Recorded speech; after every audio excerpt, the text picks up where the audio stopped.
Welcome back, everyone, to the Hearthstone Grandmasters. We're getting ready for the second day of the week here, where we have a fiery start to the day.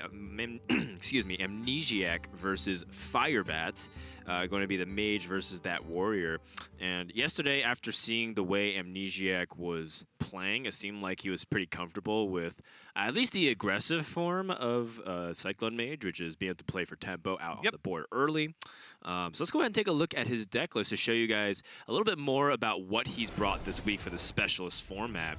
As you can see, a couple cards worth noting for his primary deck are his defensive cards, like Rabble Bounce, like 2 copies of Rabble Bouncer, for example, and he's went full on the giant package, still having that Frost Novas, still having the normal cheap spells with Banana Buffoons, but there's a lot of one-ofs in the Cyclone Mage that you can always debate. So people play like 1 Buffoon, 1 Sea Giant, for example. Yeah. And maybe 1 Sandbinder. Amnesiac choosing a little bit better list, more consistent with a lot of 2-ofs, and better versus aggressive decks, I'd say. Yeah, it's definitely better versus aggressive decks. He also doesn't have Archmage Antonidas, which is a pretty big miss as far as the this matchup goes, because he's going to be going up against Warrior. It's going to be really hard for him to stick things. Sea Giant, hard to use against Warrior. You don't often stick wide boards, at least not for multiple turns in a row to be able to stick Sea Giants. So this is not a list that's curated for Warrior. His tertiary deck, however, has the Archmage Antonidas, the double Astromancer, and the Power of Creation. That's kind of where you want to be as far as deck lists go, and he takes out the cards that are pretty much the hardest to use. Now, Firebat, on the other hand, his Warrior list is very kind of tempo-centric. He does have a copy of Darius Crowley, and because of that, he's afforded the luxury of being able to play double Towncrier. He has 4 Rushmans in his deck, which means that having those early Towncriers is going to be really beneficial to cycling through his deck. So I honestly don't mind Firebat's list against the Mage. It doesn't have Execute, it doesn't have Big Game Hunter, and it doesn't have oh, it does have Double Brawl. Okay, so it does have Double Brawl, but outside of that, he's got the double 1-drops package, he's got the full bomb package. So I think that the pressure plan is definitely something that Firebat can go towards, especially since he knows that Amnesiac has a lot of misses in his deck with the Rabble Bouncers. Yeah, I think that Firebat should have that leg up early on. The question becomes, how good is that Big Game Hunter Supercloud package that you were mentioning? Yesterday, we even heard some of the players in the interviews after the 1 games talk about how people are underestimating Warrior's ability to respond to Mage if they start taking their removal options. I think Purple was the one who was specifically outlining that people were just improperly using Super Collider. They think that card itself is able to answer like the Giants, but you have to account for the Gravehearts and all these other things. So extra little damage pieces might be the real key.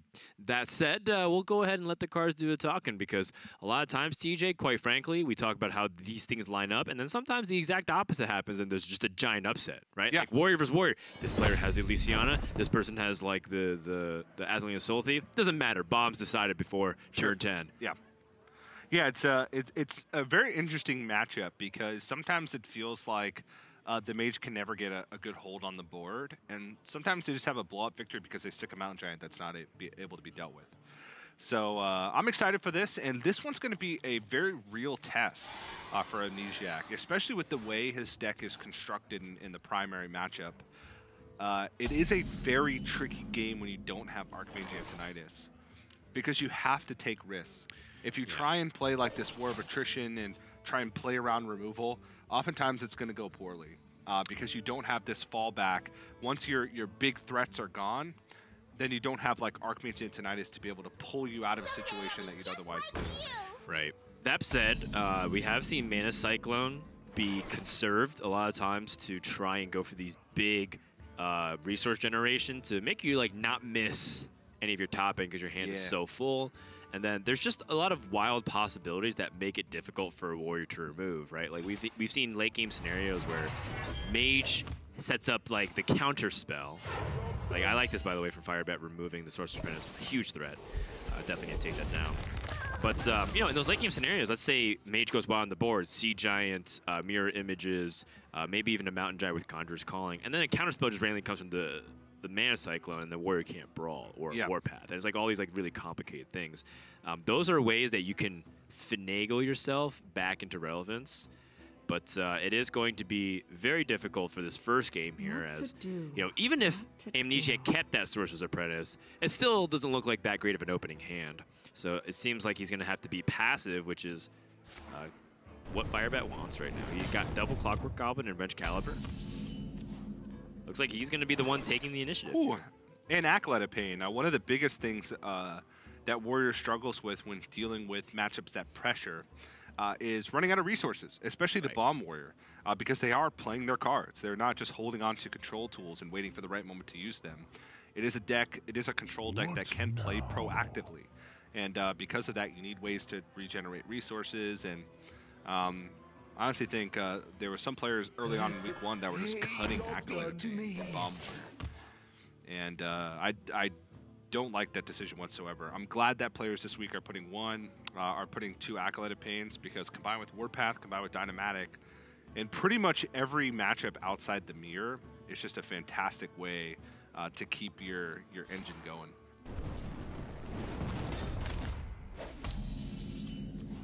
Yeah, I think after analyzing a little bit more, it does make sense getting that Acolyte out. Another Clockwork Goblin.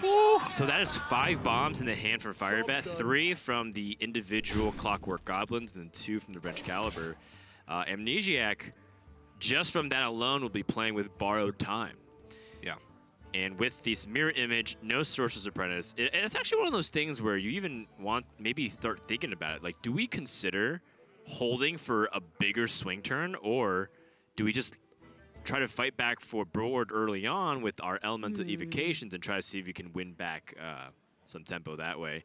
And this is like the part where I stop trying to figure it out. I play the game, fail miserably, and then I tune into APX Void Stream, where this guy puts on a Mage Clinic, finishing #1 with the Cyclomage and being uncontested, because I believe his win rate was in the high 70s, maybe even the 80s. Yeah. At top legend. Yeah. Despite the fact that people are trying to counter Mage. And the biggest thing that impressed me the most about APX Void is look at his Mage versus Mage win rate. He holds like a 70 to 80% win rate in mirror matchups. That kind of gives you the biggest indication of his skill with the deck. I highly recommend tuning into APX Void if you want to learn more about Mage.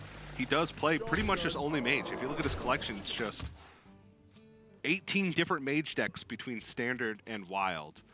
So definitely a good player to watch.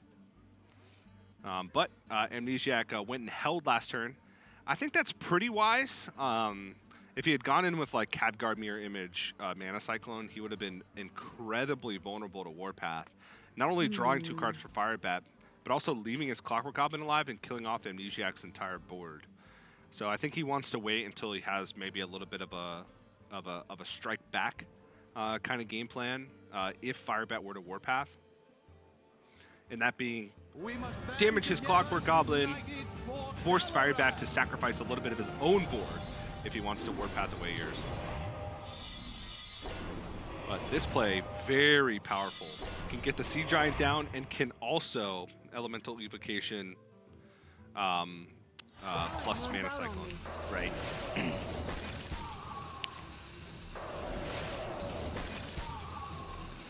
Perfect mana expenditure. And board space. Ooh, okay.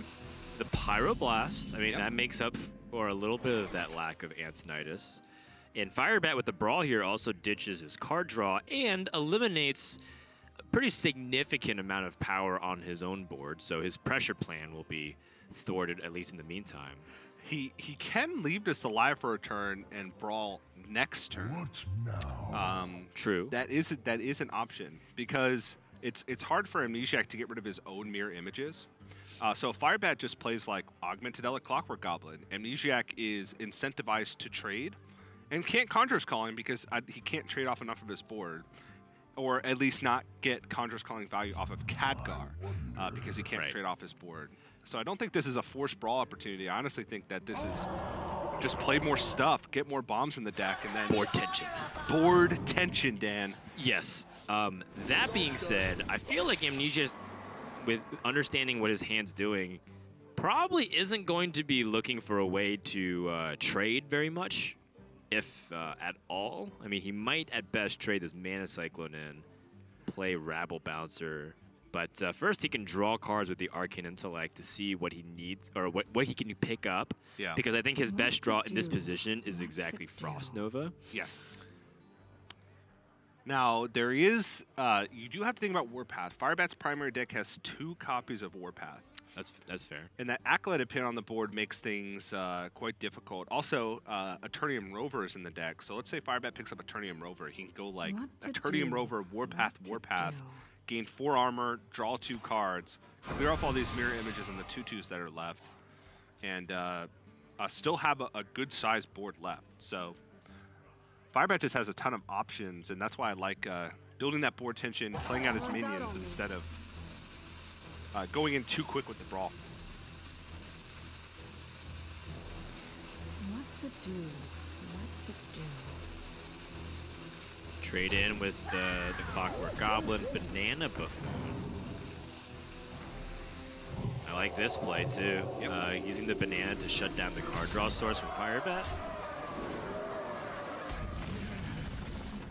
Warpath is a clear in this spot for Firebat. Ooh. And actually, more importantly, he keeps his Amnesiac on the board. So he could just play the Clockwork Goblin #2. And then trade, and even push 4 more damage to the face with Dr. Boom Mad Genius and Wrench Caliber still in his back pocket. I mean, in fact, yeah, I'm kind of like Firebat's maybe even wondering to see even trade in this spot. I mean, there are ways for the Conjurer's Calling to punish, but 10 mana isn't nearly as impactful as the Mountain Giant because of the Grave Horror. But that being said, Firebat, I think the trade is completely reasonable given that you shut down Amnesiac's possible plays. Yeah, and he still keeps 4/3 and 3/3 around. Yep. He has 5 bombs currently in Amnesiac's deck. 1 from the first Clockwork Goblin, 2 from the Augmented Elec second Clockwork Goblin, and 2 from the Omega Assembled Augmented Elec Clockwork Goblin. Yeah, and also Rabble Bouncer was more expensive, so there's just a lot of reasons to do it, and I don't think Firebat is misguided in this spot. Dr. Boom Mad Genius Shield Slam is the perfect answer to the Rabble Bouncer. However, he doesn't know exactly what secret it is. It could be Spellbender or Counter Spell. I think he's more than willing to take the risk. I think that out of all the opportunities where you need to check into Counterspell, Spellbender, just a lone Rabble Bouncer that you can trade into anyway, right, is the ideal scenario to check for those secrets. Yeah, now Firebat in a position to just close the game out with his tempo options. And Amnesiac, his best play is a Mana Cyclone turn. It's not looking very promising. He's got Frost Nova and spells, and then the Evocation Mana Cyclone. And then he's going to hope that with his remaining mana that he can spend it appropriately. I see. If Amnesiac clears off most of this board without having to use Frost Nova, he can hold on to it.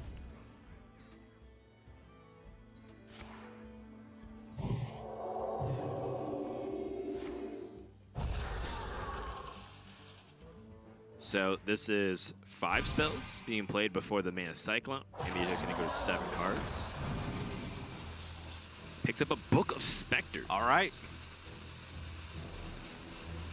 The thing is, this deck list from the Mage has generally gravitated away from Book of Specters because of how intense the spells are in terms of just having Magic Trick, Mirror Images, Ray of Frost, Arcane Intellect.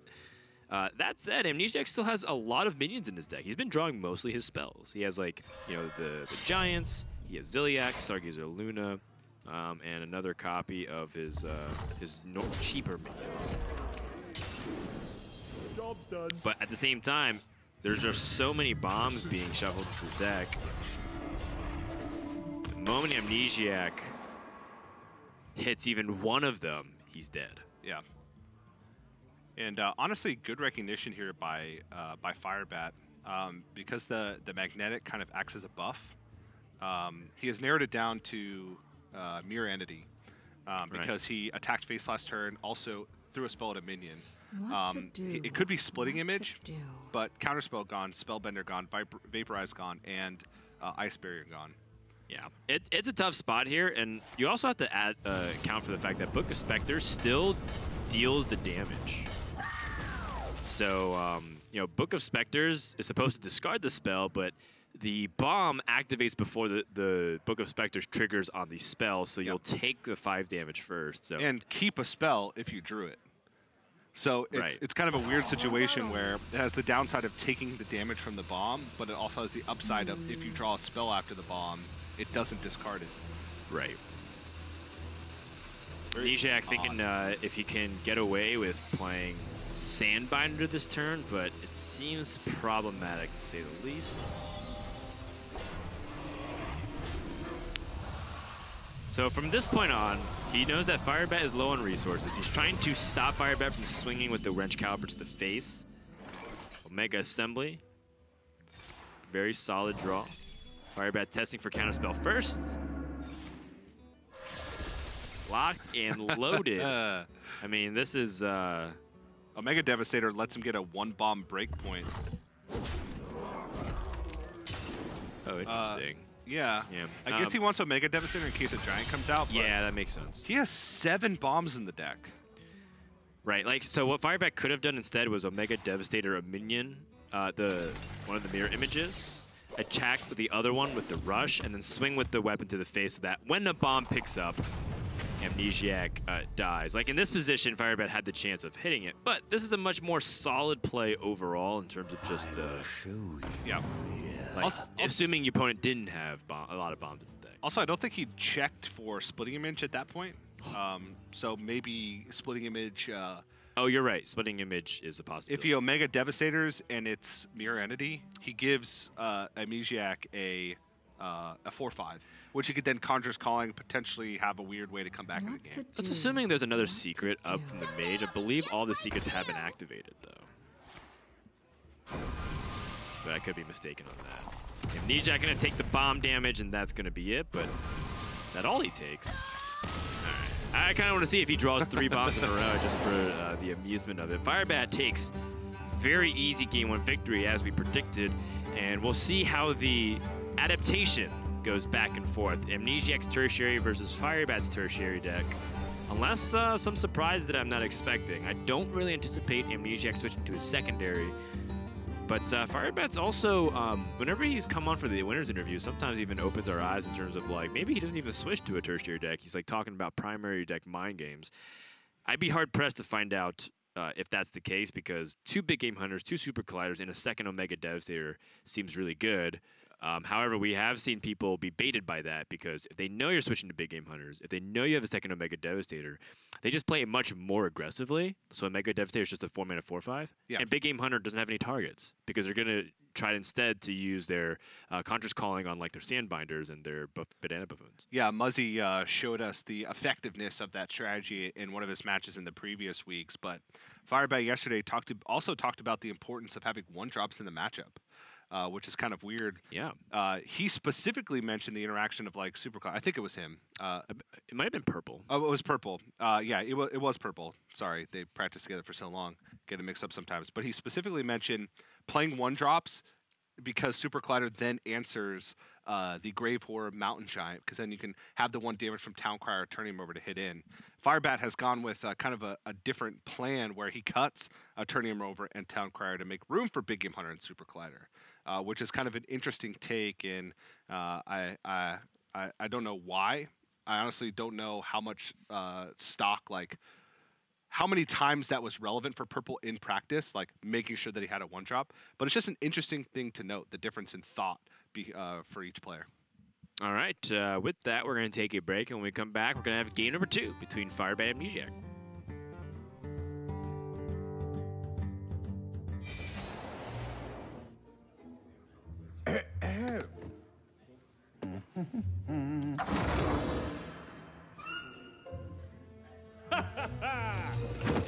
Well met, friend. Ooh, Let's get this over with.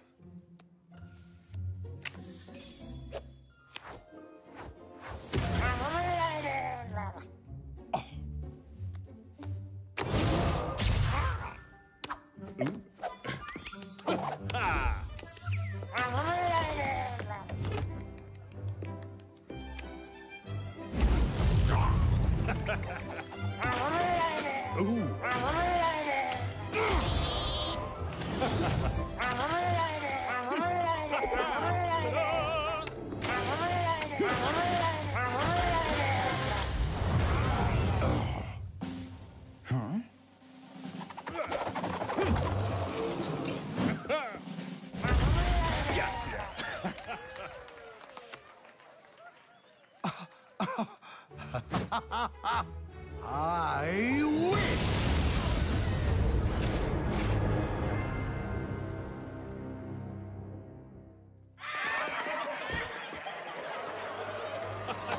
Oh, what an amazing game!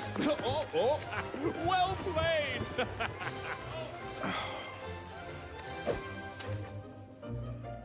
Here's to the winner.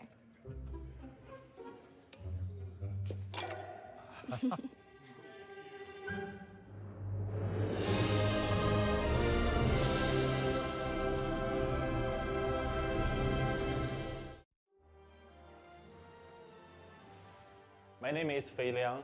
My handle is ETC. Before Hearthstone, I was playing World of Warcraft, and when I saw Elite Tauren shift, and I think the card is pretty cool, I'm gonna try it. I think the style I like the most is combo deck, because there are a lot of win conditions and there are a lot of ways you can win the game. My son plays Hearthstone sometimes. Is he good? He got rank 9. He likes Zoo list. Are you going to teach your daughter to play Hearthstone? Yeah, of course. Do you think that she'll be better than him? Probably yes, because I think my daughter is way smarter than my boy. Getting #1 in Grandmaster is gonna totally change my life. I think it proved myself, and my kids are gonna be proud of me.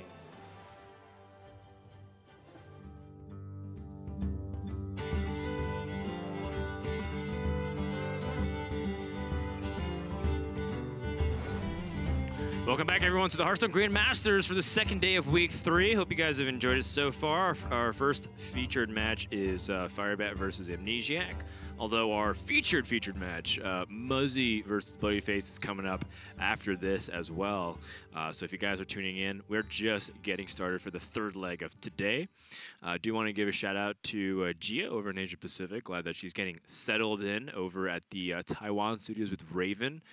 Do miss a little bit of the language hacker presence, but you know, it's good to get the casters back in their rightful place. In their rightful place. Let's Send it play back it. to Canada, where he belongs.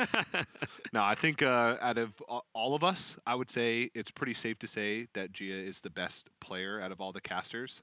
Definitely the highest earning caster of all the players. I mean, her 2 WSOE wins actually catapults her to be one of the highest earners in her region. Well, had she been able to acquire those before maybe even the Grandmasters was finalized, who knows? Maybe Gia would have been destroying the APAC Grandmasters. yeah, You well, never know. she'll be playing in Vegas, so she has a shot at qualifying for Grandmasters herself. She qualified through the ladder, top 200 ladder tournament, where the top 4 from that tournament went to got qualified to Vegas. So she will be playing there. We'll see if she can clean up. That'd be dope. Yeah. I believe Cora is also playing. That's right. In Las Vegas, which is really fun because I can't wait to see how they can perform and maybe show the people that casters know a thing or two, but not much more about Hearthstone. Anyways, our second match, our second game rather, between Firebat and Amnesiac. Do we get confirmation on what deck list they chose? Both are playing tertiary, so no mind games here. Firebat's going with his second Omega Devastator Big Game Hunter Super Collider package, whereas Amnesiac's switching to his greedier version, where he cuts the Frost Novas, the Rival Bouncer, and the Sea Giant to make way for Harrison Jones, Archmage Tinnitus, Astromancer, and Power of Creation. So here's a look at the list from Firebat. He cut Eternium Rovers, the second Town Crier, a Wrench Caliber, and Darius Crowley to make room for that second Omega Devastator, 2 Big Game Hunters and 2 Super Colliders. Keep in mind, he also has 2 Brawls that carried over from his primary list. So definitely has a removal packed Bomb Warrior here. It's interesting. I don't know. Firebat seems like one of the guys that can win with pressure the most. He's a guy that can squeak out extra damage. He understands how to apply pressure. I look back to the turn last game where he had the ability to brawl, went for Clockwork Goblin instead. That paid off immensely for him. I still don't know how this matchup's supposed to go with the extra greed from the mage and the extra removal from the warrior, because they do sacrifice some early presence to make room for removal. So it's still an interesting matchup in my mind, and I'm not convinced, super convinced, that it's exceptionally mage favored. Okay. It's just a hard match to evaluate because we don't have a big sample size, and this is not a matchup that you see oftentimes on ladder, because there's not a lot of bomb warriors teching in these cards, and there's not a lot of cyclone mages teching in this greedy of a package. So I think we need a significant more games under our belt before we can definitively determine which deck kind of gets the edge with these changes. All right. Well, we mentioned this was our featured match, so before we go into the second game, let's listen to what these players had to say about each other. Yes, I do have one final question. You're going up against Firebat tomorrow, and in case we don't get to talk to you, I hope we do, but I like reading for both of you. Is there any cool things to look forward to on the line that you're going up against a former teammate? Oh man, it's been a while. Back when we were teammates, Firebat was still a competitive player, so we'll see if anything's changed since then. Oh, yes. So I thought we were going to a pre-package of them interviewing each other. No, we didn't even give Firebat a chance to respond.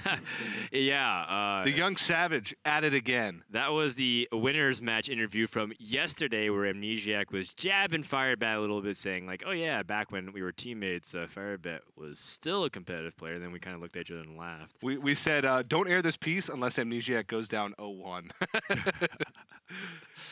That is the irony there, because Firebat's taking this very seriously, and Amnesiac uses any opportunity to flex to the entire internet world that he does have friends in real life.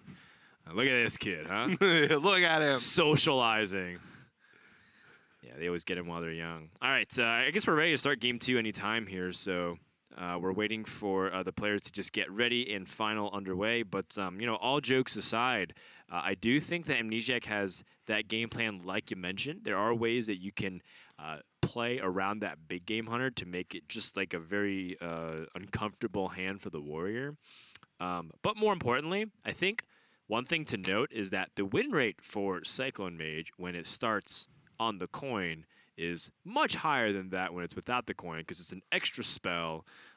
It's for the mana Cyclone. It helps you cheat a little bit more mana, and it's just one of those decks where Amnesiac should have a much better game going into this second head-to-head here. Yeah. Starts off with Arcane Intellect, Mountain Giant, and Khadgar. Elemental Evocation does have some merit as well, because you can get the Mountain Giant out a turn sooner than you would be able to. The Coin Giant. Infamous Coin Giant. Now, Firebat starts off a Big Game Hunter and Super Collider, so has removal necessary for even Arcane Intellect into Mountain Giant into Conjurer's Calling. Yeah, but Amnesiac might be able to get out even a turn before that, so the damage will be dealt, and if he's able to... Oh, wow, he's got Banana Buffoon as well. So this is an opportunity for Amnesiac to utilize the coin in this position. You can coin Banana Buffoon into Arcane Intellect. He will have a full hand by that stage, so he'll have to figure out how he budgets his resources. So it looks like Amnesiac's instead going to save the coin. Totally reasonable. Saving the coin allows him to go for Mountain Giant, Conjurer's Calling, Conjurer's Calling? Yep, that's also another possibility on 5 mana, which is probably what Amnesiac was immediately mulliganing for, but he did hold on to the Evocation, I guess, just in case he had the opportunity to utilize it really early. Yeah. Now, he still needs a Conjurer's Calling, but that particular play basically forces Firebat to have Brawl, because Big Game Hunter only enters 1, Super Collider only enters 2, so we'd have to have Brawl to deal with it, and then you're still left with the Mountain Giant afterwards. Well, if he picks up the Conjurer's Calling, he can still actually do it, but even as soon as next turn, he could Evocation, play Giant for 2 coin Conjurer's Calling. Yeah. Firebat is prepared, though, with Super Collider, and if he plays another minion, it doesn't matter what Amnesiac gets. Super Collider will be able to answer both the Grave Horrors or the Mountain Giants. And that's where the tech cards really come into play. Job done. Yeah. To the point where, you know, we heard it from Bloodyface on Twitter. You heard it from Purple yesterday in the interviews. Warrior seems to be pretty well fitted to answer Mage if it draws the cards in the right time. Yeah. But Mage also has counterplay. Yeah, its problem is that it runs out of resources because the Mage can keep reloading and has a lot of ways to generate resources, even if it's just spells from Mana Cyclone. And this play from Firebat is kind of a nod to that. You look at his hand and you say, he has Acolyte Pin on the board with Clockwork Goblet and Augmented Elic in hand. Why not just play the Augmented Elic? Well, he has Dynomatic set up next turn, and while Mountain Giant could come down, he has the answer to that. So if Mountain Giant doesn't come down, then now Firebat has the option of playing Dynomatic to draw through his deck with Acolyte Pin. Whereas if he played Augmented Elic, he plays Dynomatic and he's damaging his own minion kind of unnecessarily. Right. So it's just kind of giving Firebat the option. Still 3 power on board. He's sacrificing the bomb to give him the best chance to have draws. You use the big game hunter you top deck every time. And you see Amnesiac with a little bit of a grimacing nod, although Firebat had the big game hunter the entire time, but you can tell that Firebat loves doing this stuff. I know he thinks about that all the time. Every top player even considers it like, oh, yep, he just drew it right off the top, of course. Yeah, it's also beneficial if your opponent's trying to get reads off your hand, because now Amnesiac, if he thinks that big game hunter was drawn off the top and that was the only one, right, then this this card that's third in the list is like, well, that's still a card that was in his opening hand that I have to account for. Right, like maybe the Brawl instead, like something that he's hedging for that's not big game hunter. Yeah. So that small little piece of information might come into play. And that's what it's really about, stacking those small advantages here and there. Amnesiac looks like he has 9 cards, so he does have the room to draw. He picks up the second Mountain Giant. In this position, it seems like Firebat can guarantee the Dynomatic draws as well if he wants to go for that. Yep, I think I'm looking for Conjurer's Calling here. Doesn't find it. This time Frostbolt, which he kind of needs to transition into maybe a more defensive game plan here, since his hand is not at all defensive outside of Ray of Frost. He can't remove minions from the board. The rest of his hand is just minions. So, yep, Dynomatic. This is a huge reward for the deviation of the Augmented Elic that Firebat made on turn 3. A small play, but one that would not have been possible if he hadn't done that. So, very nicely spotted by Firebat. Because resources is the key. Resources is the name of the game. Finding that removal, keep applying pressure where you can, and eventually you'll whittle them away with bombs because you have answers to all of their threats. Yes. Amnesiac going for this coin Astromancer, trying to fight back for board tempo. He's going to summon an 8-mana minion, gets Gruul, another big game hunter target. Although Firebat does have alternatives to that if he doesn't want to go for it. Yep. Super Collider, very good here. You can even take less damage by Super Collidering the Astromancer and trading in the Clockwork Goblin. His only other play besides that, or the only other thing he could do besides that, is just armor up. But he still keeps minions on the board, keeps fighting. Ton of removal still left in hand. Yeah, and part of it was because he drew those extra cards. Otherwise, Amnesiac would be way ahead in the resource count, but right now Firebat's both equal in the resource count, but also ahead on board significantly. Not looking that good for Amnesiac in this spot here. Seems like his best course of action is just to load up his hand in case he picks up a Sorcerer's Apprentice or Mana Cyclone. Or alternatively, you can just play Ziliax in this spot. It's not great, though.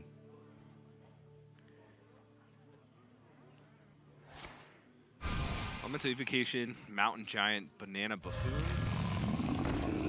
He wants to ping off the Dynamatic. Okay. So utilizing the evocation just to get 1 extra mana so he can utilize his ping. Yeah. He's got a wealth of spells in hand because of the Banana Buffoon, so. Right. But this is where that second big game hunter that was concealed comes into play. And like Anthony's like, oh, okay, that was the card you were holding. Ah, I gotcha. And you know, sometimes that's kind of like that small little edge that can trick your opponent into making them feel a little bit more safe than usual and slightly move the needle to influence their play. Granted, it seemed like this was regardless Amnesiac's best play setup, and this is not a good spot here for him. But the caveat is that Amnesiac still has contingency plans, like he can Zilliax and like Banana Buffoon, and then still have a lot of spells for Mana Cyclone and Sorcerer's Apprentice. And Archmage Antonidas. Yeah. In fact, part of the funny things, this actually happened to me 2 days ago, where like my opponent had 4 bananas and just like put it all on Zilliax. And just healed out of range out of my Hunter Burst damage, and I was like, oh, that's another way you can utilize that combo that I'm thinking of. Yeah. Banana Buffoon, deceptively versatile, Dan. Yeah. And then I was playing the Tavern Brawl, and someone got like Mukla, Tyrant of the Veil, which is 6 mana 5/5 that puts 2 bananas in your hand. I'm like, huh, Banana Buffoon plus Mukla is like, it's like kind of amazing that this became a common card, even though it was a powerful legendary at one point. Yeah, pretty impressive for a banana-hatted idiot. Yeah. I mean, it's not like Mukla was played very much in the meta back then, but it was just like the effect you realize is good. Yeah. It's just that it was a very expensive card versus the Buffoon being very cheap is nice. Yeah. So... only a single bomb in the deck. Yes. So I think Blastmaster Boom, not the highest priority target.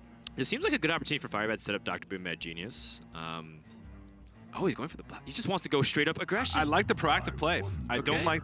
Dr. Boom, yes, you set up for a shield slam, but it just feels like Warriors just win more of the time when they go proactive. And he doesn't need Dr. Boom. Sure, it gives him outs, but he still has the option to go Dr. Boom, Mad Genius plus Shield Slam next turn if he needs to. But now all of a sudden he has a 7/7 on the board. There's only 2 bombs. That's fair. Yeah, this is more power on the board, and that makes more sense to me. I was just thinking about ways to play traditional Warrior styles, but you know, I just feel like Bomb Warrior has gravitated so far away from the control variant that it's just plays like a mid-range deck. Yeah. You know, and that's cool because the mid-range deck, you try to get the big threat first and then utilize your removal, right? Like the Hunter tries to get Savannah Highmane, then Deadly Shot, then push the damage, or get the get the big beast on board with Hyena, then use like the rush minions with Unleash the Hounds to try and push more damage. That's kind of what's happening with Bomb Warrior. I think it's a complete misnomer at this point to label it as a control deck. It's just a straight up mid-range deck. Yeah, I would agree. It does have control tools, but that's kind of just what makes it play the control. Yeah, that's kind of just what makes it strong. And if you look at a lot of mid-range decks in the past, they've also had some control tools. Maybe not control tools that are nearly as powerful as Dr. Boom Mad Genius. Sorry, the damage Stegodon. Yeah, you got power creation, damage. Aha, damage Stegatron. There's just no alternative to that. That's the best card by far. Yep. Sorry, continue. No, I was finished with my point. You interrupted me at the perfect time, Dan. Yeah, I would say that if you were to make comparisons, Dr. Boom Mad Genius feels very similar to what Deathstalker Rexar did previously, which is overwhelm the opponent with value. Yep. Although it does give you tempo options too, which is partially why that card feels absolutely bonkers right now. And nobody called any mid-range hunter with Deathstalker Rexar a control deck. It did, but that's kind of the funny thing too. They were like, so at one point the hunter was playing a more controller style, but everyone would call it mid-range. Yeah. It was like more board-centric and take it to the late game. Like Dynomatic like Dynomatic is the flanking strike of Bomb Warrior. Yeah. So you can draw a lot of similarities from it, I suppose. Yeah. So I think with that said, that Dr. Boom Mad Genius set that we're talking about is good here. Amnesiac's getting a ton of life. Like, yes, he's at 13, but he essentially gained 25 last turn through just how much crap he has to chew through. Yeah, honestly.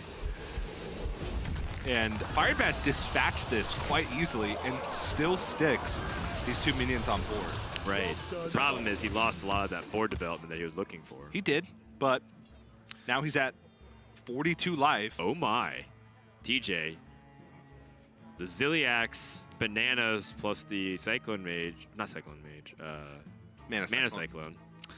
And then he has Antonidas as the refill. Ooh. So what does he need here? Does he want straight up burn, or I think he just wants generation? I think like 4 power creations is probably the nuts Mana Cyclone draws.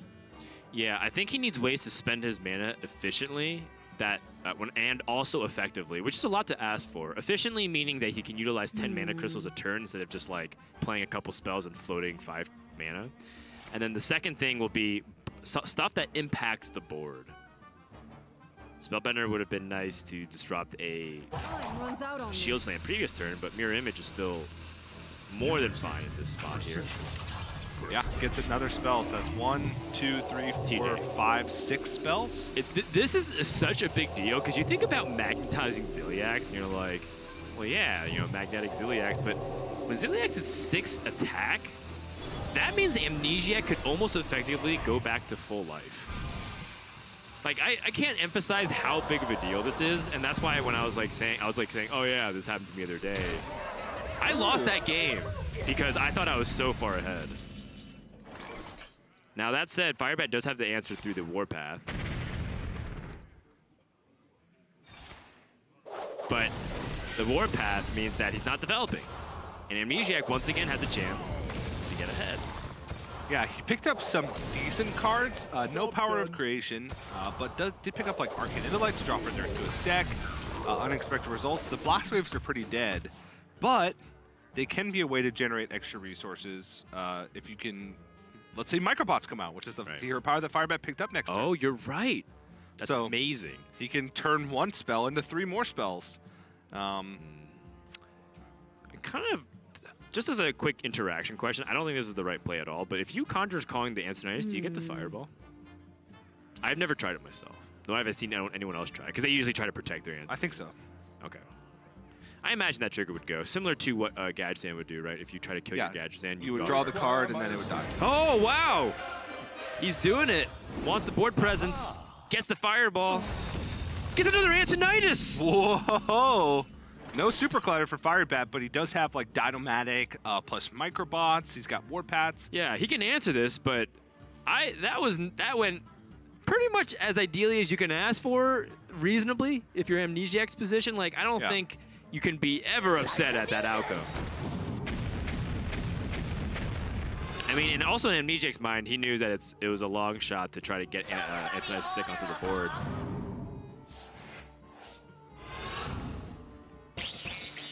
So, I think maybe Amnesiac was also weighing, like, if I wanted to use Microbot's hero power, I want him to develop onto the board here. Bomb being drawn. Only 1 left, I believe. But he also didn't have a good application of Conjurer's Calling, so I felt like that was probably his best use of it in that position. That said, it's looking a little dicey here. He does have the build your own zoo board combo. If he had Sea Giant, he could go for that Conjurer's Calling. Or sorry, the Khadgar plus unexpected results. 7 life though, that's when you start flirting with disaster, because the moment Firebat just draws like Wrench Caliber and gets a zap, you lose. Yep. So Amnesiac's playing on borrowed time, but he does have ways to still mess with Firebat, and we've seen some insane comebacks from this game. The nice thing is Amnesiac, he was holding 10 cards. Yeah, now there's no bombs left in the deck. Those were the last 2 bombs. Lightwell! Warpath can deal with this. Well, it could deal with it. Firebat also had Brawl. But wow, I was not anticipating that as a possible way for Firebat's bomb plan to get disrupted, but like we said, having that card draw, having that removal is where the Warrior's in the sweet spot. Firebat does have 2 Brawls and 1 Warpath. So in terms of diversifying his portfolio of options, it's generally better to have one of each copy of removal as opposed to two of, so that way you have a more versatile hand. That said, Brawl is like one of the best ways to answer like the Conjurer's Calling Giants, and that's like the last checkpoint that Firebat has to clear before he is basically going to be able to cruise to the finish line. Yeah. I'm just warpathing, going all in on Amazon, Dan. I don't think you're wrong. Warpath is very similar to investing in, you know, all those high-end blue chip stocks. Okay, so this delivery drone implies that Firebat's going to go for a Brawl. Boom Reaver is pretty good. Oh, it's Warpath. Okay, so Lightwell can heal each other. Lightwell can heal each other, yeah. And I don't think he's really too worried about, like, the healing being that relevant. Because he's so far ahead, right? He's even ahead in fatigue. Oh, he can least by one card.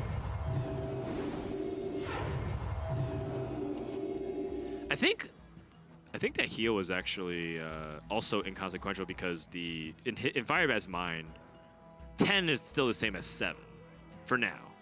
Obviously, that could change. Yeah. Sorcerer's Apprentice. Amnesiac has another chance here to make a miracle happen. Another Sorcerer's Apprentice. A Mana Cyclone number 2. And then Amnesiac has all these spells. Someday I'll be just like you. We've seen some crazy comebacks from the mage before, TJ. I don't know. I just don't know if it's enough. I mean, what if Amnesiac picks up a handful of secrets here to really disrupt Firebat's play? It's possible, but he won't have the mana to play too many this turn. Like, he'd have to play Mana Cycle now. Each secret's 1 mana. Oh, each secret's 1 mana. That's right. 2 Sorcerer's Apprentice. Like, I think, you know, Amnesiac's okay with just dumping everything. So Conjurer's Calling. Yeah, Fireball to face. Oh, no, you wouldn't Conjurer's Calling. Let's see. Needs to be big. Tome of Intellect. Ice Barrier is fairly important, but looks like Amnesiac's gonna tap out there in terms of his mana expenditure. Firebat has that convenient Brawl. You can also just hold on to Brawl and pick things apart manually with his Boom Weaver. Just kill off the 2 Sorcerer's Apprentices. Again, I think that the fact that Firebat's ignoring the Lightwells shows really good restraint and understanding of what's really important in this matchup. Yeah, Amnesiac still has an Astromancer and a Sea Giant left in his deck, I believe. Okay. So now Amnesiac has, if he had one Sorcerer's Apprentice survive, he could go for some nice disruption here from Firebat, but still can utilize Freeze. I don't think he wants to draw any more cards. I think that's one thing to note. Right. So maybe like Harrison and Nova? I don't know. Yeah, I think Harrison is good here, but I think Amnesiac wants to set up Ice Barrier as well, because he's afraid of his life total. That belongs in a museum. Yeah, there's only one Wrench Caliber in the tertiary list from Firebat, which is the one that he's playing. That's fair. So you're not super concerned.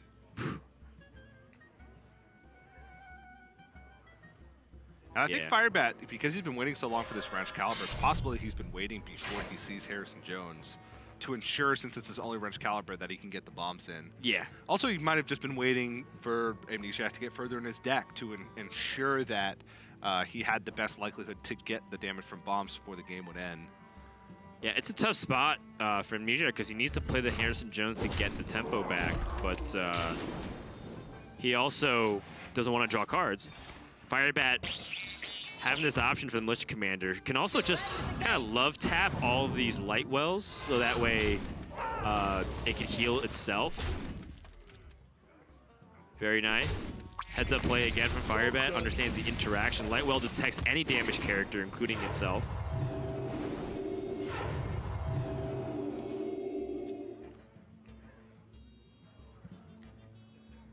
Wow. 5 cards left for Amnesiac. 1 is a bomb. Oh man, and one is an Astromancer, one is a Sea Giant, I believe. Yeah, I think if you're Amnesiac, you're trying to utilize a Blast Wave in this position, potentially, but does not feel that good. Yeah. The other option is to Conjurer's Calling, but it's like you said, he needs to Conjure Calling a big threat. And then the last layer is, when does he play things like Ice Barrier? Yeah. Because I think this is his last chance to play Ice Barrier for Firebat to reasonably attack into it. Because, Okay. Oh. Wow, Amnesiac. Huge positioning error there. Direwolf. Put in the Direwolf Alpha on the far left. Yeah. What a giant mistake. That's going to lose him the game. Yeah, he played too passive in this position. He did. Way too passive. What a throw by Amnesiac. Ooh, a Clockwork Goblin. Yeah, another bomb being shuffled in. Yeah. For people who don't understand, obviously TJ and I are being facetious and joking. Amnesiac is at a sub 1% chance to win this game right now. Yes. And lowering. There is now 2 bombs in the deck, and with the Swing of the Red Caliber, there will be 3 bombs. So I believe Amnesiac's last 4 cards are Stargazer Luna, Sea Giant, Astromancer, and I think second Conjurer's Calling because the first one was generated. Okay, then. I mean, he has quality cards in his bottom 5. But what's really important is that Amnesiac not only didn't have the Conjurer's Calling, but got his answers checked immediately without any damage being threatened. Yeah. Oh, I love that. I think you... So no splitting image, no mirror image. Sorry, Firebat's just trying to test the secrets. Oh, attack here means that it's the Ice Barrier, but it's still a breakpoint. 15 is where Amnesiac will land. And he shuffled 3 bombs in, so it's still okay. Even if nothing happens. Although, by trading to this Brewmaster, Amnesiac gets 3 healed to the face, the Lightwell. I just want to see this Lightwell, like, single-handedly hold off the bombs. That'd be sick, wouldn't it? It'll hold off the bombs, but I don't think it's going to hold off the fatigue. Oh! Okay, well, that's all 3 bombs. Wow! I find it very funny that had Firebat just go for My like magic more will easy, tear low-hanging you fruit plays, he would have lethal like with the Thanks. bombs. I'll destroy you last. You know, like last game, if he just like went aggressively for an bomb all-in unnecessarily that he didn't need to, he would have killed him. And the same thing with like Amnesiac. So like, you know, obviously it's Firebat playing very optimally, but I'm sure that. Wait. Wait a second. Wait just a second, TJ. I don't know if he can get there. Oh, double Omega Devastator. Archmage Knight is going to die. Sure, he can Conjure Calling. Astromancer is going to die. Firebat still has a natural Clockwork Goblin in his deck. So eventually Amnesiac's going to hit fatigue. And by eventually, I mean pretty soon.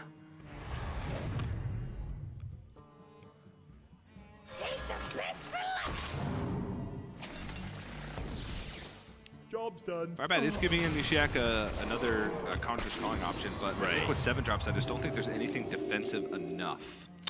By doing this, Sea Giant's now a possibility, and it did pick it up. Sea Giant, a little bit too expensive for a double Conjurer's Calling.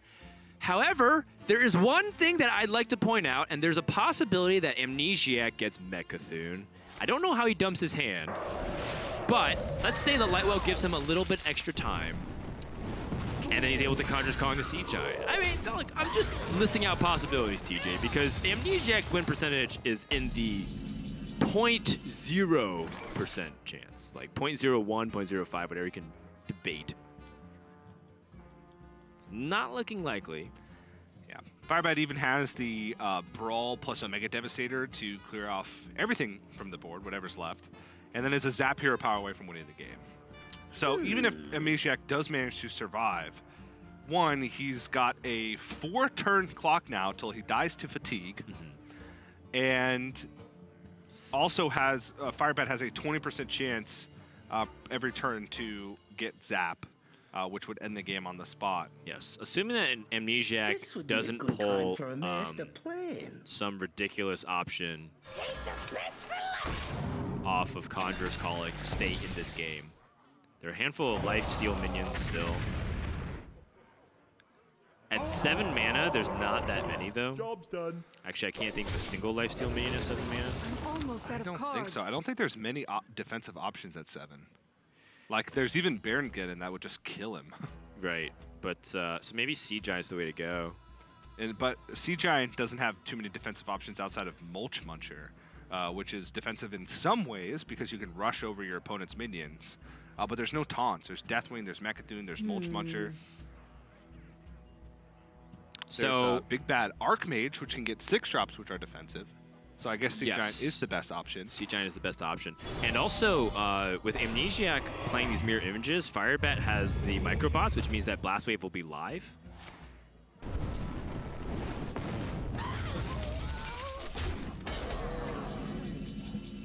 But this should be lethal, I believe, because now, without killing that that Augmented Eleg, Firebat can just clear the taunts and push face damage. Yeah, Militia Commander plus Microbots. Yeah.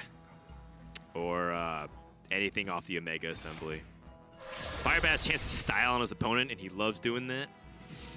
Yeah, If you ever watch especially, his Omni videos, he likes Yeah. to do really funny things to his opponent. especially after what Amnesiac said earlier. Yeah.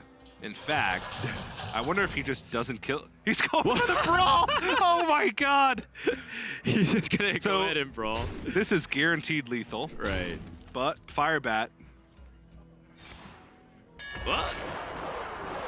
going for the style points. Look at his face. No, if the Eleg dies.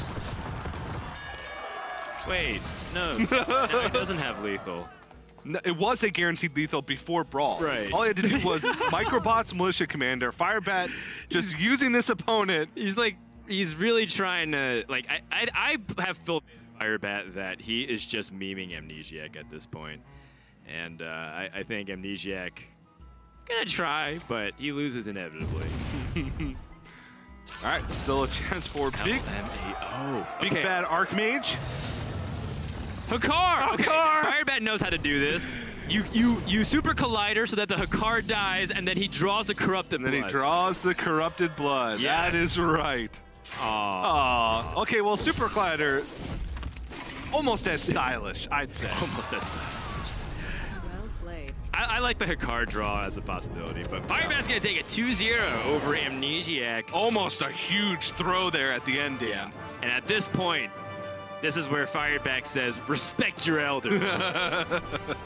I might be, what, 21, 22 years old. I think Firebat's 22 now. But, and he's still definitely a young adult in the world of Hearthstone and society. But at the same time, it's like, Amnesiac, watch yourself. And I think it was definitely a fun series back and forth. It didn't seem like Amnesiac was anywhere close, though. Yeah. And that mage adds another L to the column. We've had 5 mage series, I believe, this weekend so far, and mage has only won 1. It's been abysmal performance this week for it. Yeah, players are learning how to play against it, playing more pressure-oriented, making sure they have boards. Also, like, mages kind of adjusted their playstyle from going all in on Mountain Jack Conjurer's Calling into playing sort of the Tempo Sorcerer's Apprentice, going for pressure early. But even then, like, players are adjusting to the adjustment that the Right. mages made. Yeah, because people know all the Yeah. information out there is public, so people Yeah. know that people want to bring mage and they can counter it. Like Firebat keeping Shield Slam, right, on the coin in game 1. Sure. To have an answer to Sorcerer's Apprentice should it be tempoed out. Mhm. Small things like that just kind of give a nod to the ability for mages to be proactive. So it's kind of an interesting cycle. And still not convinced. I don't know. I think that the Warrior has an edge even with the greedy package. Granted, Amnesiac had a lot of his power cards in like bottom 5 with Giant, Astromancer, Conjurer's Calling, but to be honest, I don't think it would have mattered. Firebat was just that far ahead. All right, Firebat's on the line with us. Firebat, you there? Yeah, what's going on? How could you, man? He has a family. Yeah, taking some victory laps there at the end, which is nice. I personally like the Wow. Hakar finish. That was a stylish finish. Yeah. I wasn't trying to BM or take victory laps or anything like that. You know, there were a few lines I could have taken there to try and, like, maybe I put more bombs in his deck to try and close the game that way. But I think removing all of his stuff was a better out. So I just wanted to really make sure I could win. All right. Well, okay. should we tell him, Dan? Well, Should we Did tell I him? miss lethal or something? Yeah, you did. You had the Micro- microbots just kill the thing in the militia commander, and then augmented hits face, and he was at 2. Oh, okay. Well then, yeah, we'll just call it victory laps. I Yeah. guess that television a little bit hard. It's okay. I mean, the macro line was like 100% flawless up to that point, so Yeah. you totally understood what to do. Did it feel extra good to beat Amnesiac after a little bit of that pre-game trash talk back and forth? Well, it wasn't really trash talk. I tried to trash talk with him, and then he said, "Yeah, I don't care if I win. I got a party to go to anyway." So, I don't know. Jesus Christ, man. Yesterday, he said he fired a shot your way, but of course it was just more of a playful jab. It wasn't anything serious. He was like saying, "Oh yeah, well, me and Firebat were teammates, yeah, back in the day, but also back in the day he was still a competitor." So I was like, "Whew." Uh-oh. Yeah, it's just all, of course, just the bands. So Firebat, going this week, I think, is this another 1-1 record for you? Kind of splitting even down the middle here? Yeah, it's another 1-1 record. I was unable to take it against the Rogue. Me and Muzzy had a lot of talks on Twitter, and then other people got involved in the conversation too about that matchup and how it kind of breaks down. And I'm not completely convinced that it's Rogue favored. Muzzy seems to think it was Rogue favored, and I think I was leaning more on the Warrior favored, even without the weapon removal. But it's really close and an interesting one. But it sucked to lose that one. I thought for sure going into this one I was going to be unfavored. And when I did testing, I played against myself, and then I played against Pavel, and then I played against RDU. And the primary deck, the main deck versus main deck, I was coming up unfavored in all 3 instances by like a huge margin. Like I almost never won that game in practice. Okay. So it was really good to get that first win. That made me feel really confident because the second game, I'm fairly certain I win that like most of the time because the techs from his side, I think he's still using a little bit of the old techs. Like people used to think Power Creation and Astromancer were the way to go. And I think these cards are just way worse than something like Twilight Drake because the Warriors are responding to these with Super Colliders now, and Super Collider just owns most of Power Creation's options, and Super Collider owns Astromancer, and you're playing into what their sideboard already is. Whereas if you just play Twilight Drake on 4, Warriors just like, oh crap, I'm screwed. Yeah. And you just slow down their whole early tempo so much. So I think I was really able to capitalize on his tertiary deck that was not up to date for how to counter Warrior appropriately. Yeah. So Amnesiac living in the past, being outdated. You heard it here. Obviously, of course, just paraphrasing. It was a really good summary there, Firebat, of what people tech in. And it's funny too because even despite that, he still had like quite close to like really good optimal like power creation. Right? He got the Stegatron. He got like Antonius off his Antonius Conjurer's Calling. Yeah. And you were still handling it pretty easily, given that you were getting that card draw and the Warriors seemed unstoppable. So great insight as always, Firebat. Congrats on the win, and we'll see you back next week for more Grandmasters. Cool. Hopefully, I won't miss lethal next week. That's embarrassing. Victory laps, man. It was all calculated, part of the plan. No worries. I'm sure chat won't bring it up at all. I find it funny how like we give him like the huge benefit of the doubt, and we think he's styling. The one and time. that's the time he misses it. It's okay. All right. Well, that's just our first match. Coming up next, we have our featured best of 3 between Muzzy and Bloody Face. It's going to be a rogue versus rogue, but it's not quite the similar deck list. There are archetype differences. We'll tell you all about it when we come back. Don't go anywhere.